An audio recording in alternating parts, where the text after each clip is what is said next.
জুবিন দাই কৈছিল মোক পইচা নালাগে এগ্ৰিমেণ্টৰ কপি ফালি চিৰাচিৰি কৰি পেলাইছিল জুবিন গাৰ্গে আয়োজক কমিটিয়ে গান গোৱাৰ পিছতো পইচা দিব পৰা নাছিল তথাপি জুবিন গাৰ্গৰ কোনো দুখ নাছিল পইচা নাই যদি দিব নালাগে বুলি কৈ অনুষ্ঠানস্থলী ত্যাগ কৰিছিল জুবিন গাৰ্গে সেই সময়ত পইচা দিব নোৱাৰি আয়োজক কমিটিয়ে তেওঁক ক্ষমা প্ৰাৰ্থনা কৰিছিল জুবিন গাৰ্গে তেওঁলোকক দিছিল সান্তনা এই ঘটনা মায়াঙৰ এখন বিহুতলীৰ সেইদিনা অনুষ্ঠানত গীত পৰিৱেশন কৰিবলৈ জুবিন গাৰ্গক নিমন্ত্ৰণ জনোৱা হৈছিল অনুষ্ঠানৰ পূৰ্বে জুবিন গাৰ্গে নিয়ম অনুসৰি চুক্তি কৰিলে প্ৰতিশ্ৰুতি ৰক্ষা কৰি জুবিন দা সঠিক সময়ত বিহু মেলাত উপস্থিত হ'ল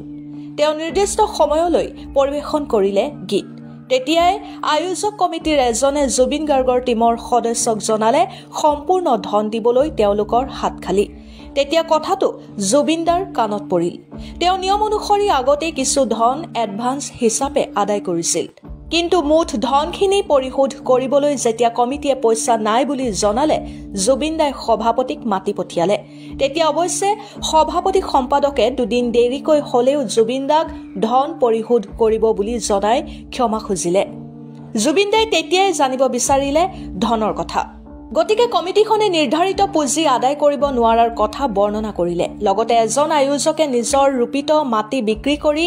জুবিনদাক দুদিনৰ পিছত ধন আদায় দিব বুলি ক্ষমা খুজিলে আন এজনেও সম্পত্তি বিক্ৰী কৰি জুবিন গাৰ্গক ধন পৰিশোধ কৰাৰ অংগীকাৰ কৰিলে তেওঁলোকৰ মনত যে বেয়া ভাৱ নাই সেইটো জুবিন গাৰ্গে জানিব পাৰিলে তেতিয়াই তেওঁ মেনেজাৰৰ পৰা এগ্ৰিমেণ্টৰ কপি খুজিলে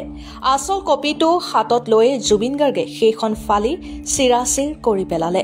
তেওঁ ক'লে তহতে মোক মাটি বেছি পইচা দিব নালাগে এতিয়ালৈ যিকেইটা দিলি সিমানেই হ'ব আৰু বাদ দে